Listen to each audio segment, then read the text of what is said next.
to share. Yeah, that's wonderful actually, that hopefully one of the symbols, it's not just what we teach but what we do, is to bring everybody together and to unite people.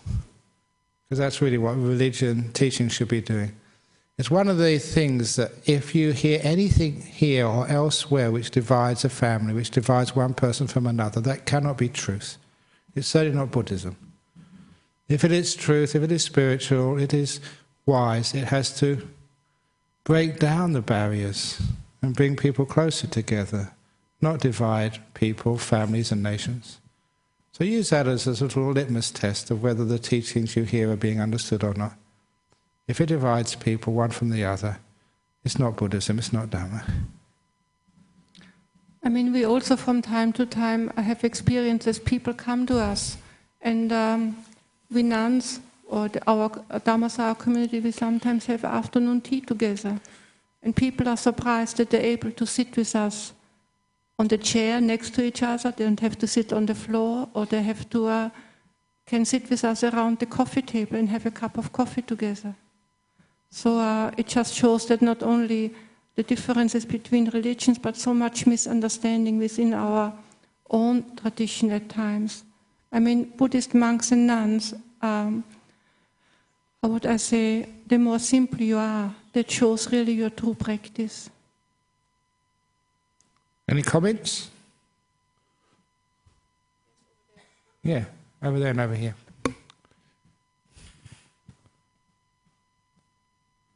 Okay, you got there first, because you're closer to the mic.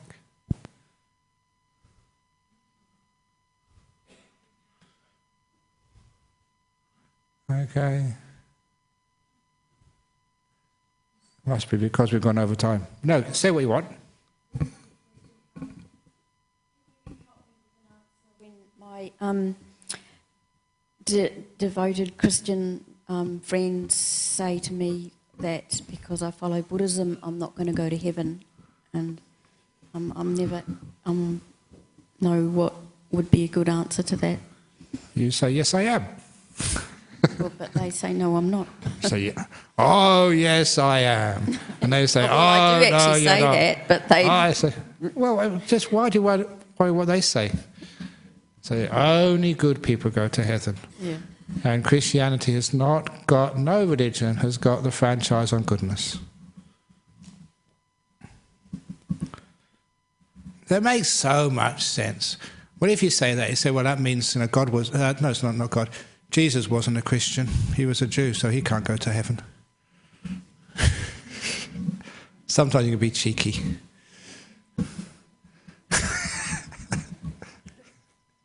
I like being cheeky sometimes. And Jesus was a Jew. Jesus was a Jew. He wasn't a Christian. So if only Christians can go to heaven, then Jesus didn't go to heaven. Yeah, we say most people don't believe that. So sometimes people's belief, they say one thing, and they say, no, you will not go to heaven or whatever. Why do people even take that seriously? Everyone has their belief. Some people would say that, Tony Abbott is the only real hope for Australia. If you're a liberal, you'll believe that. If you're not, you won't. But you're not really convinced by such speech. You make up your own mind. So the point is that whoever these people are, they're not speaking with authority. It's just their belief. So don't take their beliefs as authority.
Very good.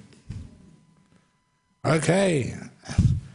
So there's always some people who will not be able to be reconciled, but that's their choice. Okay, so thank you for having a little bit of a Q&A session.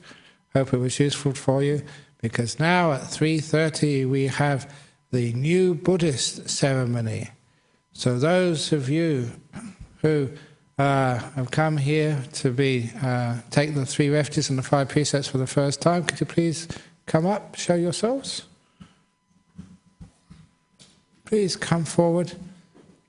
Oh, Bo, is so lucky. Is there a list? I'll just on here. Apparently, oh, here we are. Also, some people are taking it online. Very good. So those people online, thank you for waiting for 10 minutes. And for those people here, this is just a result of just what happens when you put these Friday night talks and Saturday afternoon meditation online. What's happened here is that we have, and hope you're all listening here, we have Joe Tummers from Holland, Sudamash Senehal from USA, Rudita from Latvia, Jared from USA, Astrid from Germany, Daniel from Romania, Eric from USA, Thomas from USA, Kyle from USA, Gloria from China, Andy from USA, John from UK, Jason from USA, Stefan from Romania, Rebecca from Germany, Kendra from Canada, Joanna from Germany, Ulrich from Germany, Douglas from El Salvador, Robert from UK, Chris from Belgium, James from USA, Ian from UK, Ralph from Germany, Stuart from UK, James from USA, Mo from Canada, and Linda from USA. All over the world.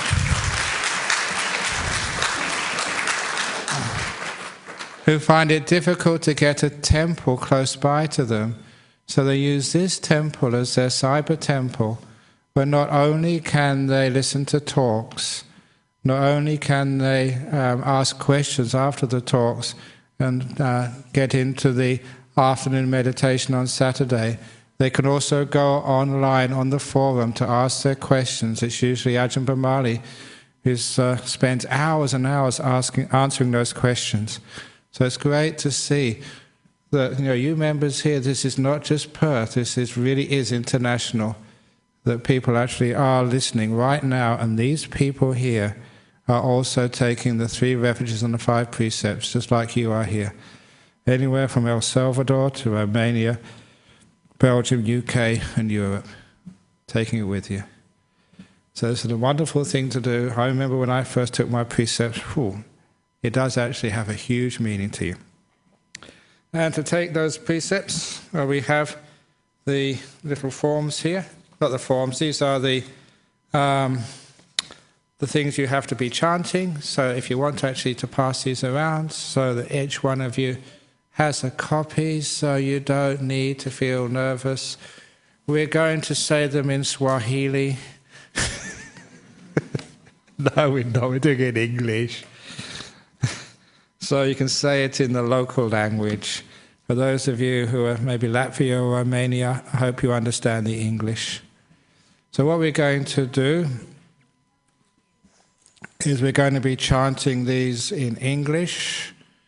I usually start and then I invite you to follow on with the English translation. Is there enough copies there? We'll just find out.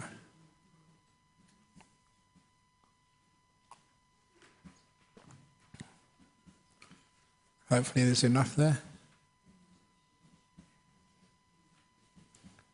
Have you got enough there to share?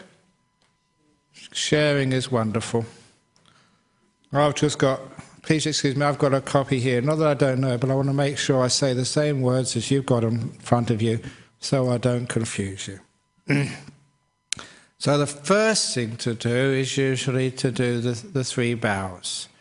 And remember, for those of you who have heard me teach here before, instead of just doing this as a homage which you don't understand, for the first bow I suggest you do as I do, I bow to virtue. Because virtue, goodness, trustworthiness, honesty is so important to me, as I hope it is to you, that when you bow to virtue, you can bow to something you can really put your head down to, you can worship. And the second time, bow down to peace. Peace in the world, peace in your family, more importantly, peace in your heart, because peace is something, again, which I found very easy to worship.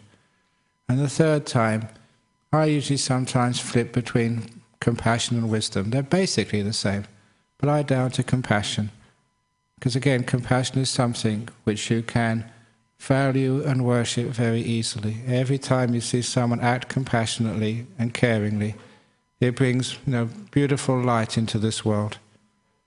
So I suggest to you, when you bow 3 times, to bow to virtue, to peace, and compassion. And by doing that, it means you're always remembering their importance. And the more you bow to virtue, to peace, and compassion, the more those qualities grow inside of you. You actually do become a more virtuous, peaceful, compassionate person, because you're remembering their importance every time you bow. So would you like to do the bowing now? As best you can. It's what's in your heart is more important than actually how you move your body. So I want to do 3 bows to virtue, to peace, and compassion.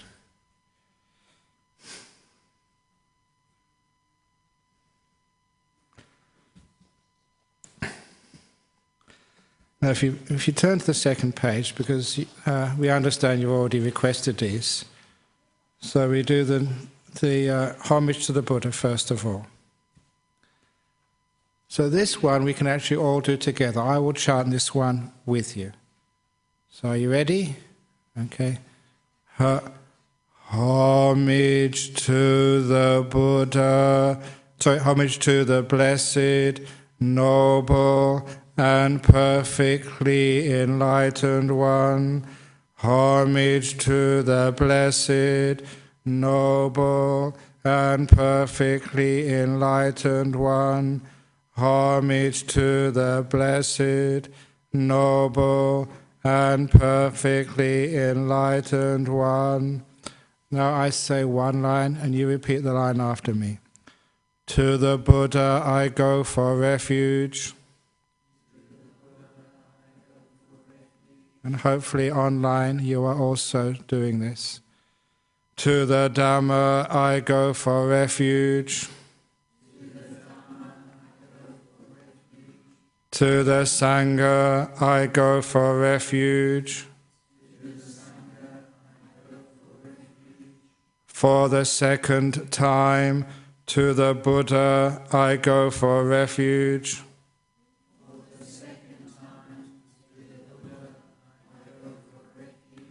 For the second time, to the Dhamma I go for refuge.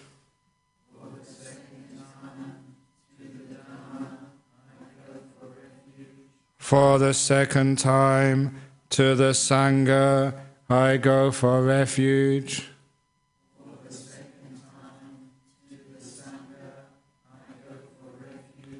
For the third time, to the Buddha I go for refuge.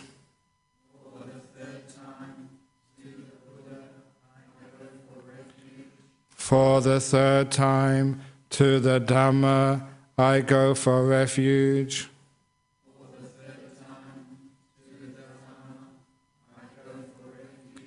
For the third time, to the Sangha I go for refuge.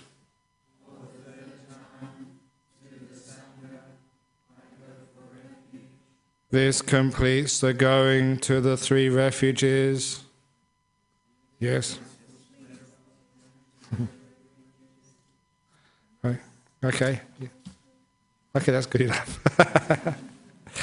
Now we go to the heart of it, the 5 precepts.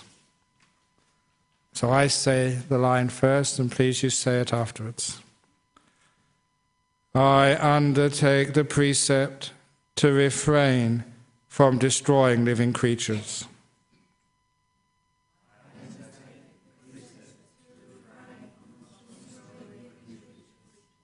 I undertake the precept to refrain from taking what is not given.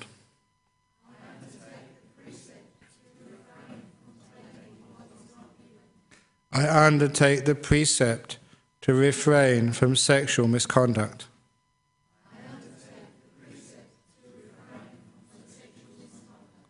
I undertake the precept to refrain from lying.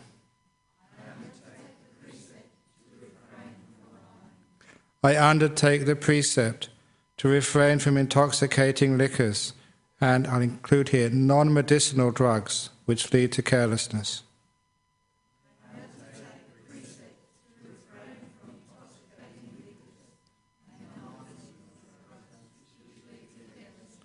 Very good. And now I give you the blessing. I'll give you the blessing in Pali. You can see the translation on the right-hand side.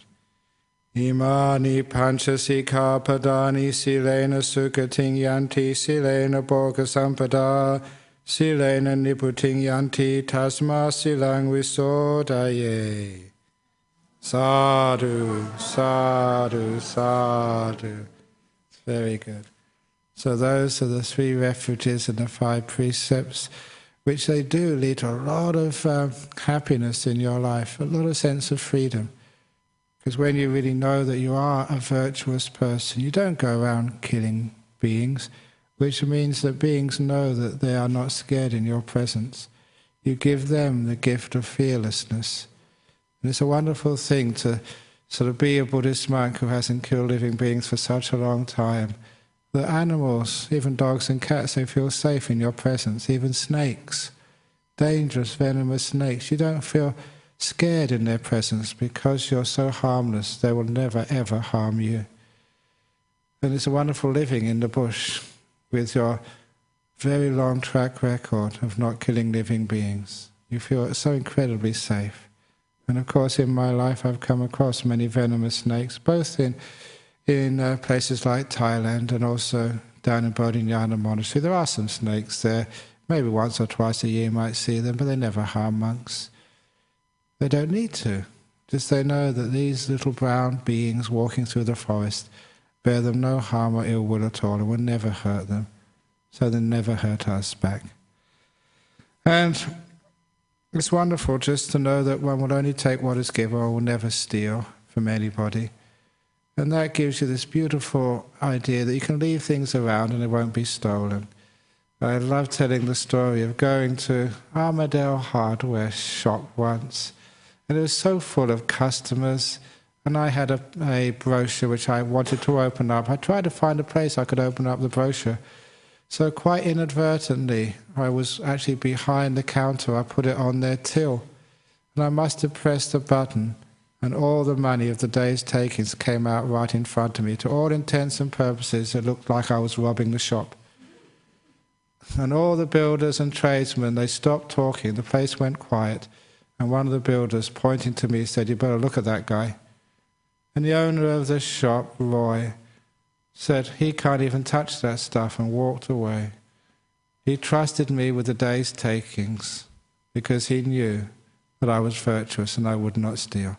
It's a wonderful thing to be able to trust somebody, that you can leave your wallet open, all the money right in front of you, and you know they won't be taken. It'd be a great country, a great society if people didn't steal. And you're doing your bit to try and make that come about. And sexual misconduct, it doesn't mean if any of you are gay you can't have a partner. It does not stop gay sex. What it stops is if you are gay, if you are straight, whoever you are, is just breaking the trust of that relationship by having another partner, having a mistress, a boy on the side, because that really, really hurts. So if you have a relationship with someone, you keep to that relationship. You trust each other. So you don't cheat, and that's a sexual misconduct, adultery basically. And the next one is restrain from lying. That's very, very clear. But that also includes, I hope you were warned about this, it means that when you fill out your tax returns, you have to be honest. Okay, sometimes you think that's really unfair. The government doesn't deserve to get all of this stuff. Everybody else is cheating, but no, not you. You fill it out accurately without any lying or deceit. And lastly, not taking alcohol or, again I said, non-medicinal drugs. If you're a diabetic or you've got a diabetic, you can take insulin. If you've got a headache, you can take an aspirin. This means things like cocaine, marijuana, speed, ecstasy, methamphetamines, and all that sort of stuff, which you don't really, really need. It does not include, when I first found this out, caffeine. So you can have a cup of coffee and a cup of tea. I was born in England, and if it was the case that as a Buddhist you couldn't have a cup of tea, I would have never become a Buddhist. I'm sorry, but I like everything else about it. The same with Sri Lanka as well. They like their tea too. So yeah, you can have a cup of tea or coffee, but nothing more than that. And also, obviously, non-alcohol. And it's great in our modern world. You don't have to have alcohol. You can still go to the pub. You can still enjoy yourself. Non-alcoholic beers and wines in restaurants. You have a wonderful time without needing to sort of take this alcohol. And the alcohol does affect your mindfulness, as every doctor knows. That's why in some jurisdictions they take the driving. If you have even any alcohol on your breath, you can get sort of fined. It's like 0 alcohol if you have to drive. Or if you know a doctor performing an operation, because it does affect your mindfulness.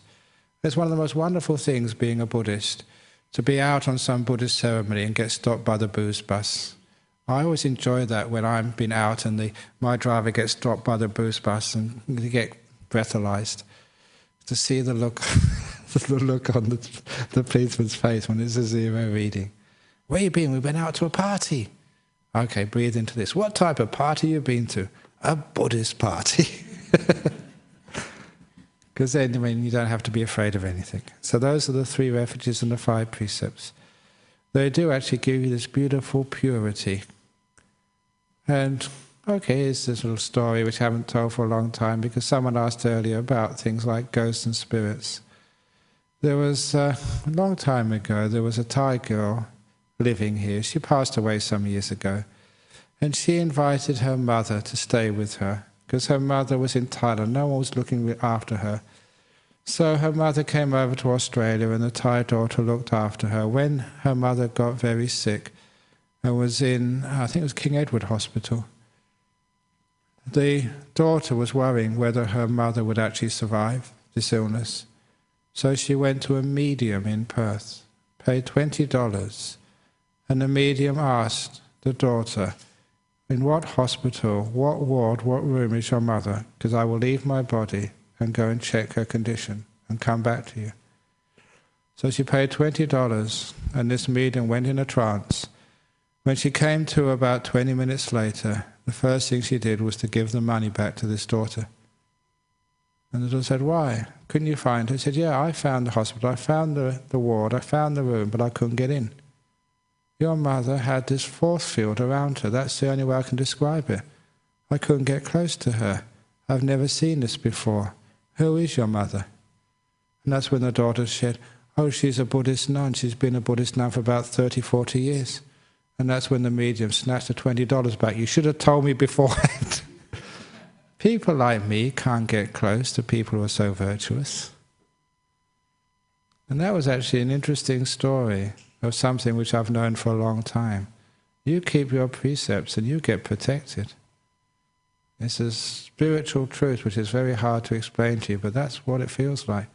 You've got a force field around you which protects you because of the purity you have. You're spiritually very strong. That's one of the other things which happens to you from taking these precepts. Certainly, things like spirits and ghosts, they're afraid of you because you are strong by the power of your virtue. So those are some of the things which happen to you, but also you feel really good about yourself. You are virtuous people, good people, trustworthy people. It's great even in business. One of the, I collect all these stories, is one of the disciples over in Sydney. This is a very inspiring story. How he was keeping his 5 precepts. He was also had his own business, and he was doing a deal with some people from, I think it was from Taiwan. But having negotiated a contract, the directors from the firm over in Taiwan came to Sydney, just to sign the contract. And as they discussed the final details, they'd agreed, we're ready to sign, but they said, we'll sign this evening. we want you to take us out tonight, to take us to a bar, a nightclub, at your expense, feed us alcohol and supply us with prostitutes to sign the contract. And he was so shocked at this, he said, no, look, number one, I don't drink, I'm a Buddhist. I've got a wife, I'm not going to deal with prostitutes. And the business people got apparently very angry. Said, if you don't do this, we're not going to sign the contract. And he had this decision to make, to sign a contract which would be worth quite a few $1 million for his company, or keep his precepts. Because sometimes in business, in life, you are given these choices. He said, I'm not going to do this. He walked away with his contract unsigned. He said it just really hurt, because that was really important for his own company, just to keep it afloat. But more important was his virtue and his sense of integrity. He walked away depressed. But of course, all these stories have a happy ending. Otherwise, I wouldn't tell them. The one which don't have a happy ending, I never tell you guys. That evening, he got the phone call from the Taiwanese businessmen. They were at the pub still. They had been talking. They said, we've been considering, it's more logical to do business with someone like you, who will not cheat on his wife. If you cheat on your wife, you're liable to cheat on us. If you're really virtuous and don't get drunk, you're liable to keep these secrets. Can we come round to your house and sign the contract? Which they did. Doesn't it make sense?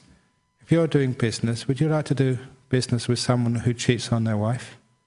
They're going to cheat on you. Doing business with virtuous people are people you can trust. And trust in business or in any relationships is the glue which keeps those connections sustainable over a long period of time. So he got his business signed, his contract signed, his business flourished, and he kept his virtue. So never take what you think is the easy option of breaking your precepts. Stand firm, and usually you become a winner on both ends, in life and in spirituality as well.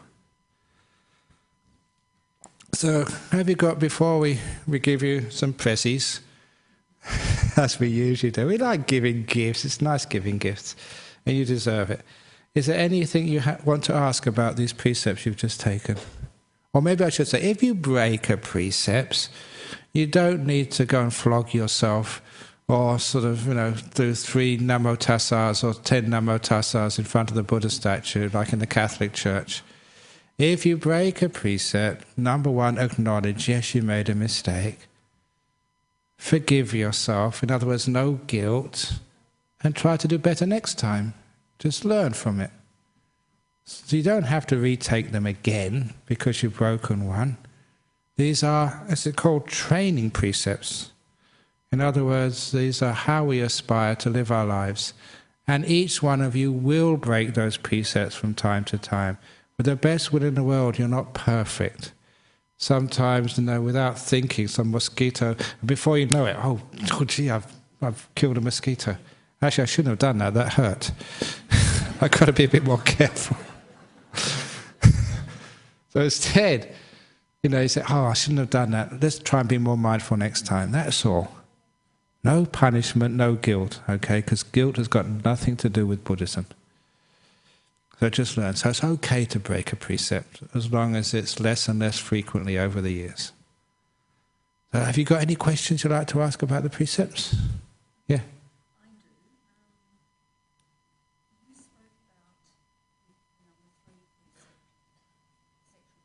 Yeah. Yeah.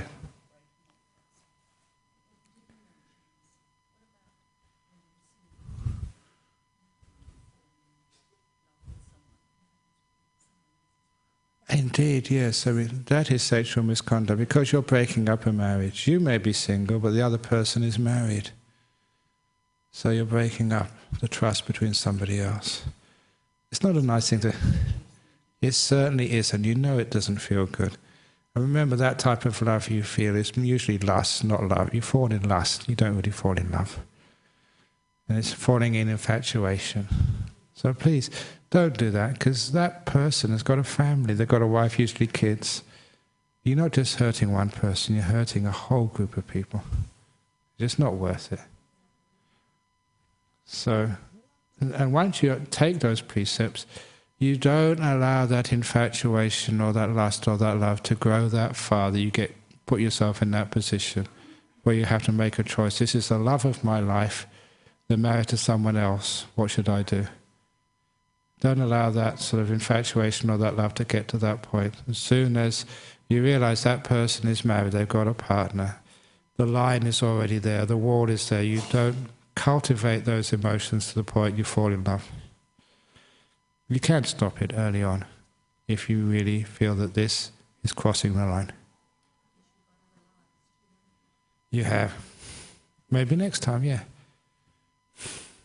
But how many times, there's enough people here with enough years under their belt, have you thought you've married the love of your life and you realise it wasn't? You do make mistakes. So just because you think, oh, this is the one, this is the one. You've been there and done that before and it wasn't the one. Okay, so now we have these little gifts and we have, I don't know whose idea this was, we even have certificates for you. First time we've done this. Anyhow, here they are. They've done this. A Buddhist certificate, signed. First of all, Adinas, where are you? Adinas Henry? Actually, she's not here today, can't. Adinas never came? Okay, maybe she was online. Cameron. Cameron, you're here? Ah, there we go. Very good. Very good. Thank you. Very good. You want to give a speech? Chris Senior Rico? Chris Senior? No, not here. Okay. Di. Ah, yes. We've got 50% so far. Di Newland. Elizabeth. You know. She's one of the original members from long ago.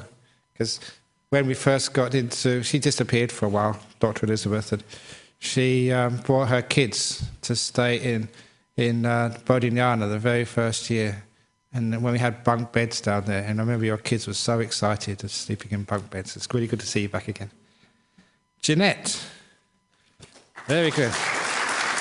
Another blast from the past. Very good. Lisa. Ah, very good. Congratulations. Thank you. Very good.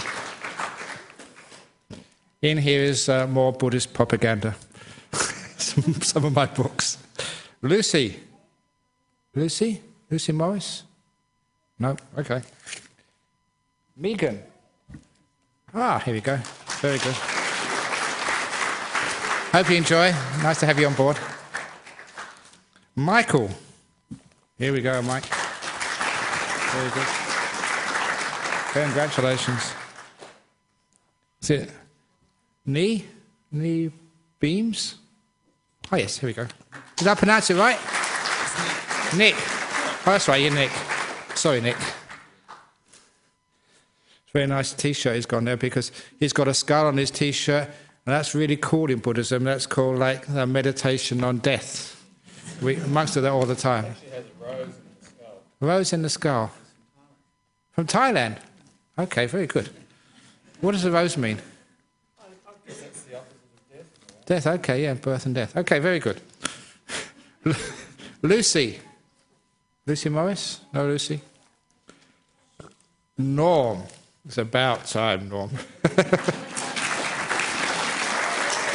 His wife. His wife has been our committee member for how long? So she's finally badgered you into joining. No, done it on your own free will. Paul. Here we go. Welcome, Paul. You've been here a long time now as well, so well done. Peter. Peter Bickerton? Peter? No Peter here. Ruth?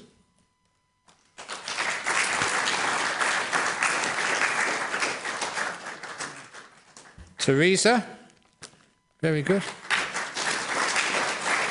Congratulations.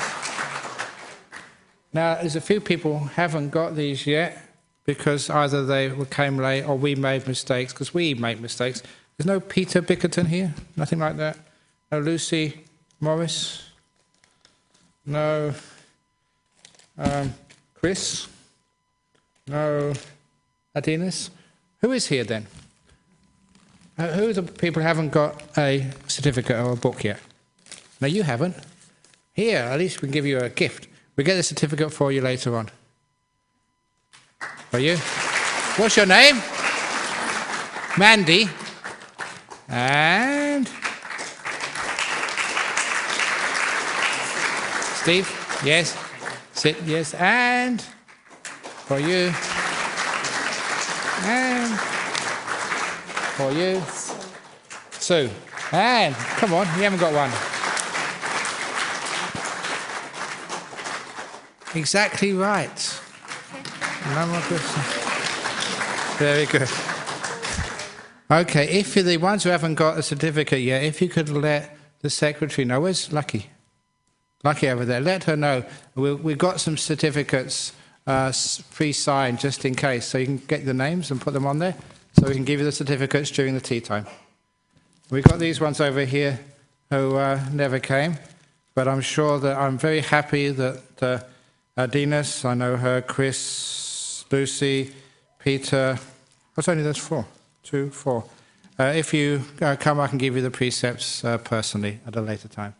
And also, please have a round of applause for Joe from Holland, Sudamash from USA, Rudite from Latvia, Jared from USA, Astrid from Germany, Daniel from Romania, Eric from USA, Thomas Nelson USA, Kyle from USA, Gloria from China, Andy from USA, John Stephen UK, Jason USA, Stefan Romania, Rebecca Thompson from Germany, Kendra from Canada, Joanna from Germany, Ulrich from Germany, Douglas from El Salvador, Robert Alexander UK, Chris from Belgium, James from USA, Ian from UK, Ian Wilson, Ralph from Germany, Stuart from UK, James from USA, Mo from Canada, and Linda Nico from USA, who have now done these 5 precepts online.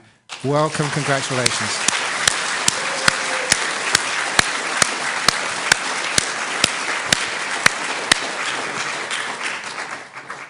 Now, for those of you who just become new Buddhists, you get special attention, a special tea just for you. No one else except our committee members is allowed to come into the special, exclusive, once-in-a-lifetime tea with the committee and the Sangha. All you other riffraff, I didn't mean that. You're not riffraff. Please, everyone else, tea and coffee, whatever you want, is provided in the reception area. For those people who are taking the 3 refuges and the 5 precepts for the first time, please, if you'd like to come, it's usually in the room. Lucky, is it in the room next door? Yes, okay, next here. So something to eat and something to drink, and a good company of the Sangha and the committee will be there for you.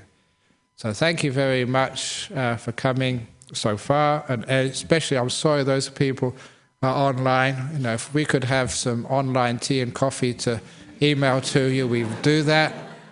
We can't, but look, whenever you are over in Perth, please come in. Whenever I'm travelling overseas, and for those in Germany, I'll be in Frankfurt in July. So if you can come and see me in Frankfurt, that'd be wonderful. And those of you here, please have a nice cup of tea. The next part of the ceremonies is 5:30, I believe. We have the children's performance from our Dhamma school, and that'll be followed at 6 o'clock with a ceremony of a flower puja, followed by the circumambulation. So please, we can break now for a cup of tea. And those of you who have become members, it's the first room on your right as you go out here. Very good. So let's now bow to the Buddha, Buddha, Buddha, Buddha, Buddha, leave.